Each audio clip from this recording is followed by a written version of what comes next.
Ocala's information station, 1370 WOCA. Ocala.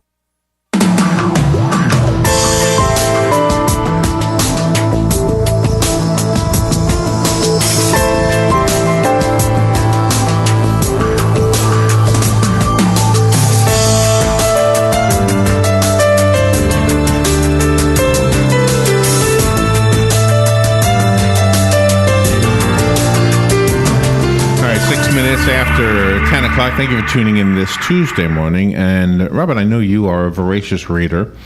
I am not as voracious of a reader as you are, but when I find something I love to read, I don't put it down. It's like I'm nonstop. I'll just read right through it. It's probably the way I've always been. It has to interest me. If it doesn't interest me, I'm lost.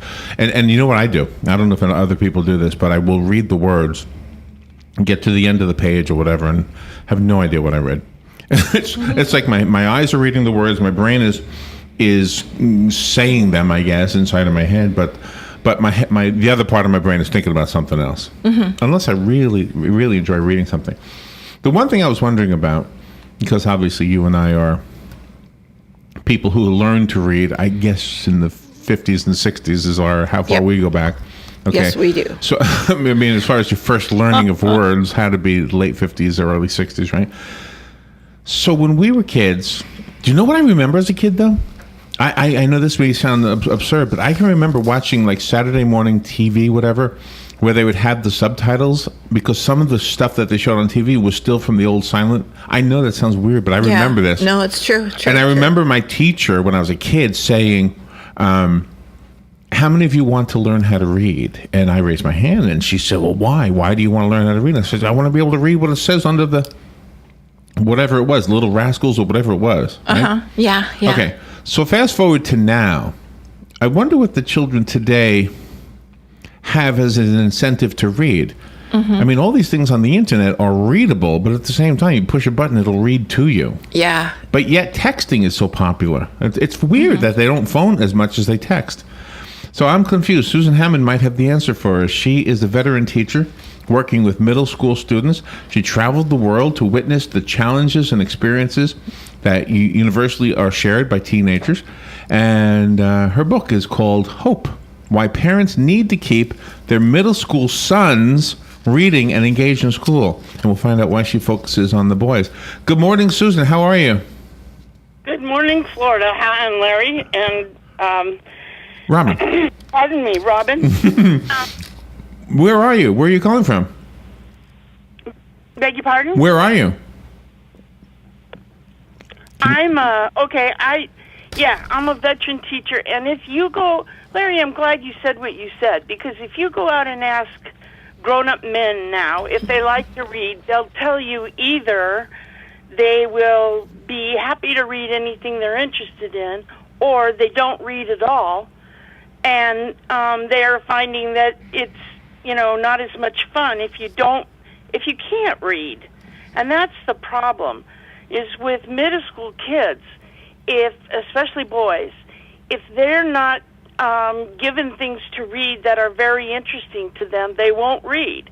And when they get to be adults, they still don't read. And that puts them at a disadvantage for employment, for entertainment. Do you know, we had this discussion once. I don't want to call it an argument or even a debate, but we had this discussion that was maybe bordering on being a debate as to whether children should be reading things like Harry Potter. Because some people felt like Harry Potter was teaching about sorcery and blah, blah, blah. And some people weren't happy with that. And I remember saying, well, wait a minute. If the kids enjoy reading, if it's fun for them to read, it's all fantasy. If it's fun for them, doesn't that actually build their reading skills? And that's my feeling. I don't know that I changed anybody's mind, but that was my feeling, that if it's fun to read, then reading will become a skill that they are better at. Well, you know what? That's the key to the whole thing. If you give boys access to books that appeal to their interests, they'll read, and any reading is really good. I understand there's some argument about the fantasy part, but look at 5 or 10 years ago, there was Harry Potter and there was anime, and that's all there really was for the boys. And once they got through that, they might read Holes, they might read The Outsiders, and they're done. There are not enough books being written for boys to be interested. Really? Now let me try to. I don't mean to argue with you, but when my son was little, he loved the Goosebumps books. Mm-hmm. I don't know that they were directed at girls necessarily. He was reading them like they were. There was no end to them. Well, you know, now people are starting to write more for boys, and that's wonderful. Patterson, the author, has written 2 books for teenage boys. They're The Diary of the Wimpy Kid and The Adventures of Captain Underpants. Right. Now, those aren't, highbrow literature. I got to read that one myself, Captain Underpants. Not making them read, Shakespeare or something. It's getting them things to read that they want to read. Boys in the 6th, 7th, and 8th grade, they like to read animal stories. They like to read how-to books. So those are the kinds of things you give boys access to. Take them to the library and let them pick it out. Reading is reading. I, as a teacher, don't care what they're reading as long as they're reading. Do you think that if boys are interested in something as a career, say space exploration, that they should try to find books about that where there's not only a story but a practical purpose, like experiments and things of that nature? If that's what they're interested in. If they're interested in reading about, I don't care, the lifespan of an angleworm. As long as they're reading, they're reading. That's true, yeah. Important. The literacy is important because if you look at the jails and the juvenile places, 80 to 90% of those people don't read. So there are some bad consequences, and I'm not saying every non-reader is going to jail, but in America, every single school day, 3,000 students drop out. Most of those students are twice as likely to end up in prison. By the way, just to support what you're saying, Robin and I have volunteered for the local literacy council, and their job is to teach adults how to read that never learned. And one of the pieces of, I guess, factual information that they give us is exactly what you're saying, is that a lot of times, A, they don't get as good of a job, B, they often find themselves involved in crime, and like you say, it doesn't necessarily mean you won't be out of jail if you can read, or that you will go to jail if you can't read, but it's statistically there's something to it.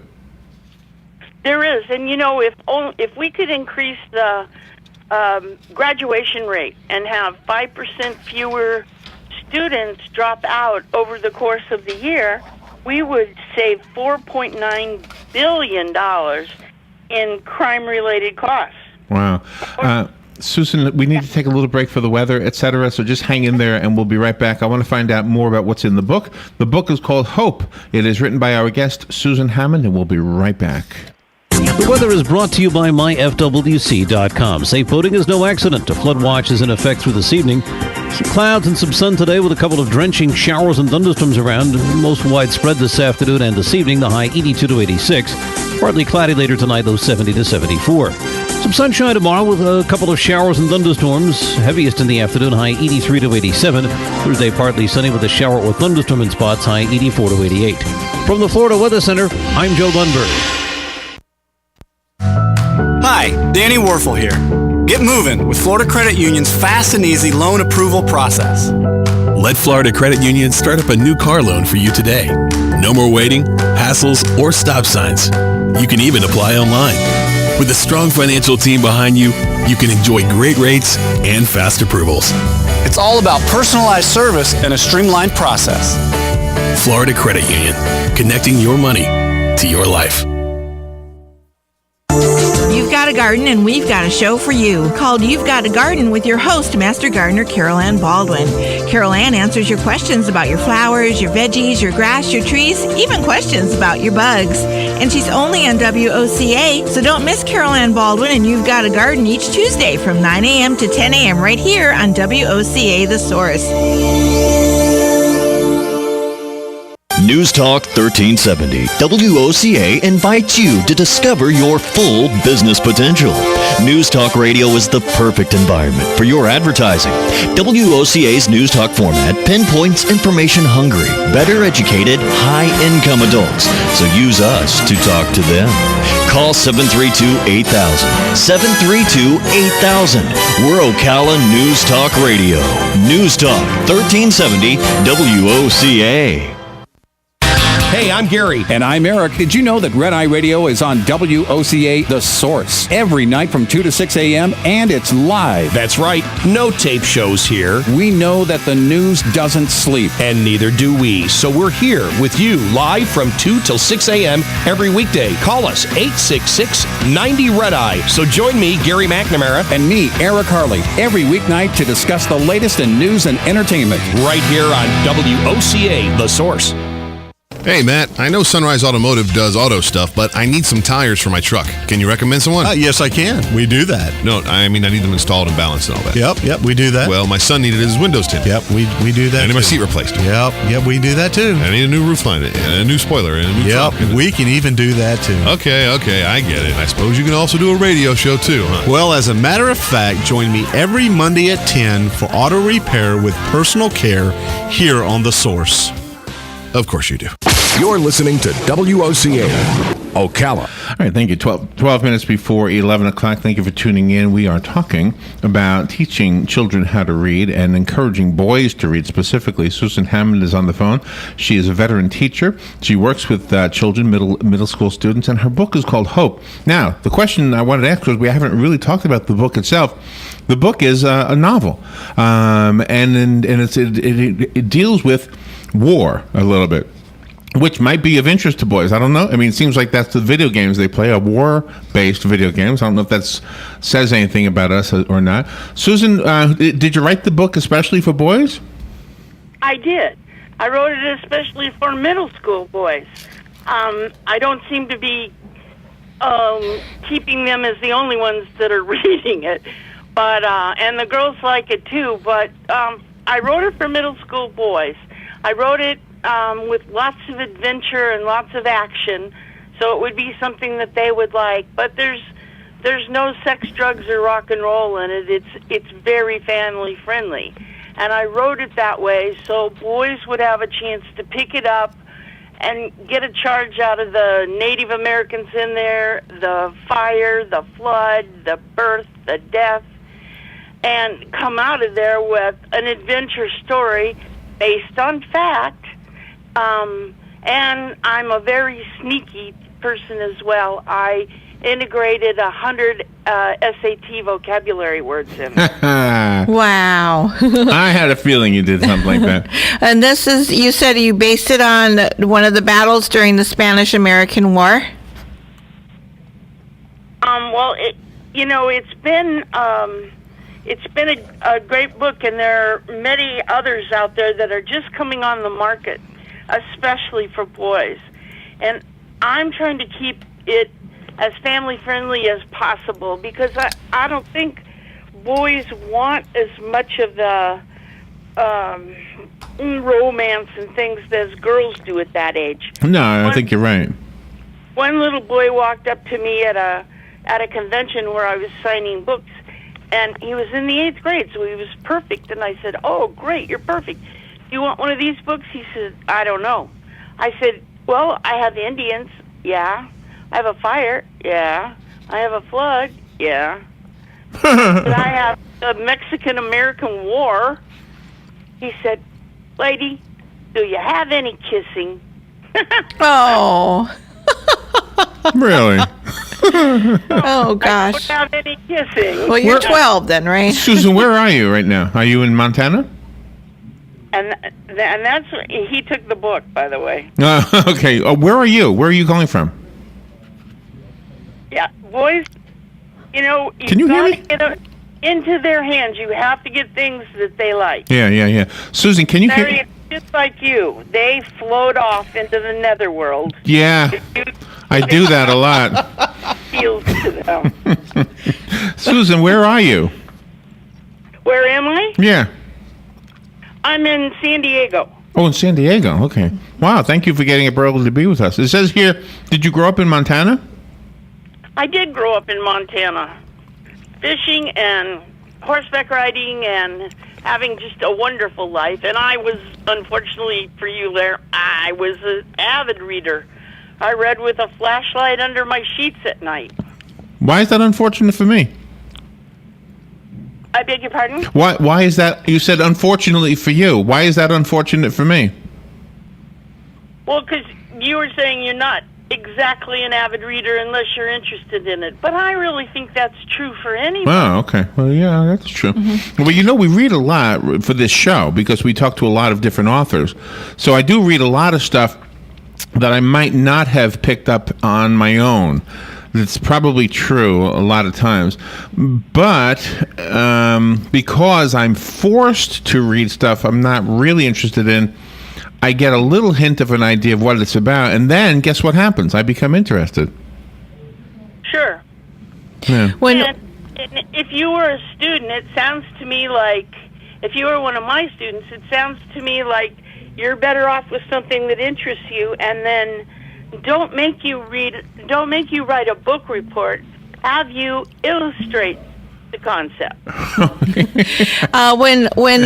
When you were writing this book, did you take your survival training into account so that would make it more adventurous for the reader, knowing that you can survive on your own in the wilderness? Did you connect with that?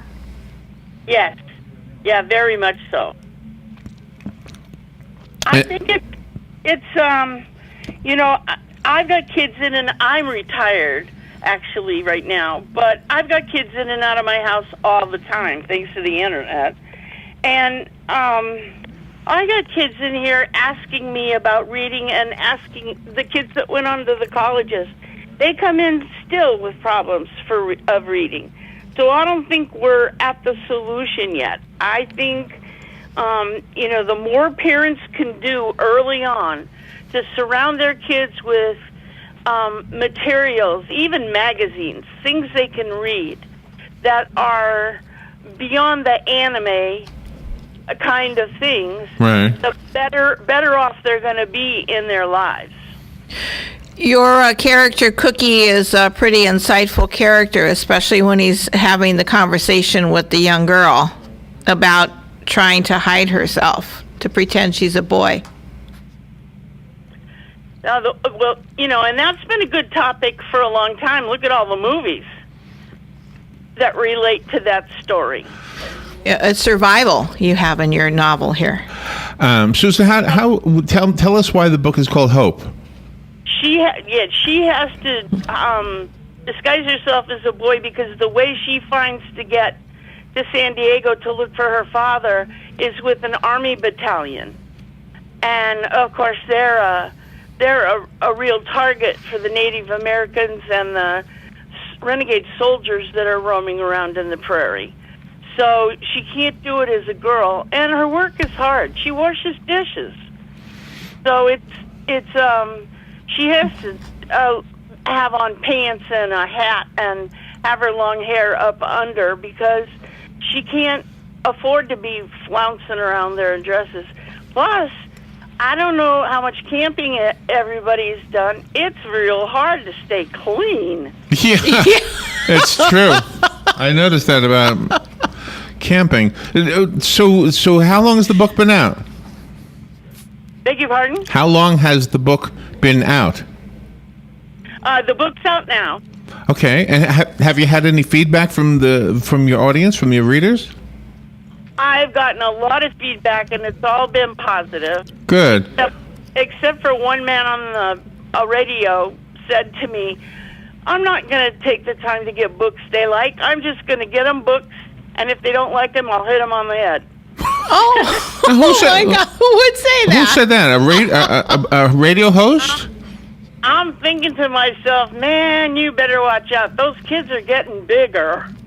Yeah, we don't want to be hitting kids in the head. You mentioned something on the back cover about chapter books, that girls had more chapter books than boys. What?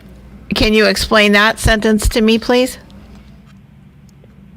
Yeah, the books, you can get books at the library. Hope is on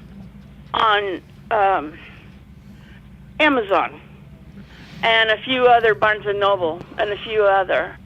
But you can get good books for teens. Right. I'll tell you, there's a excellent web page. It's called Goodreads. I don't know if you've heard it. Yeah, we've heard of Goodreads. Uh-huh. Yeah. Yeah, well, Hope is on Goodreads, but there are a number of excellent books coming out now that Goodreads can give you analysis of that would be good for boys. All right, and Goodreads is a good place for people to discover new books. We're very familiar with Goodreads. Just keep in mind, we speak to authors every day, many authors, and so a lot of them use Goodreads as a way, sometimes to promote their book or to let us know about another book or something of the sort.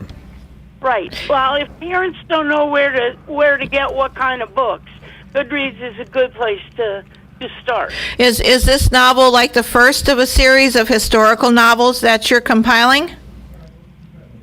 I'm sorry, I didn't hear you. Is this novel, Hope, the first of a series of historical novels for the young readers? Yeah, this is the first one, but there are going to be 2 more in this series. Mm-hmm. I have a copy of the book. It's called Hope. It is written by our guest, Susan Hammond. If I have a listener who would like the copy that Susan sent us, just let me know, and you can have the copy I have. Susan, how do we go buy this book? What's the best way to get it? Well, like I say, it's on Amazon. They can also go to Trafford Publishing, and Trafford will send out these books as well. That's Trafford.com, is that correct? Yes. Trafford.com. Okay. Well, Susan, thank you for being on the air with us. And did you teach girls when you were a teacher, or were you mostly teaching boys, or did you focus on writing for boys because there was a difference in aptitude between the boys and the girls? I focused on students that were having trouble reading. Ah, okay. Boys and girls. Girls and boys, but I got to tell you, about 80% of the kids in my classes were boys. Really? Oh, my gosh. And was that in San Diego? Yeah. Okay. All right. Susan, thank you for being on the show with us today, and come back when you have another book. I beg your pardon? I said thank you for being on the show today, and when you have another book to promote, let us know about it. We'd love to have you back on. Good. Thank you so much. All right. How's the weather in San Diego? Bye-bye. Okay. Bye-bye. All right. We'll take a little break, and we'll be right back.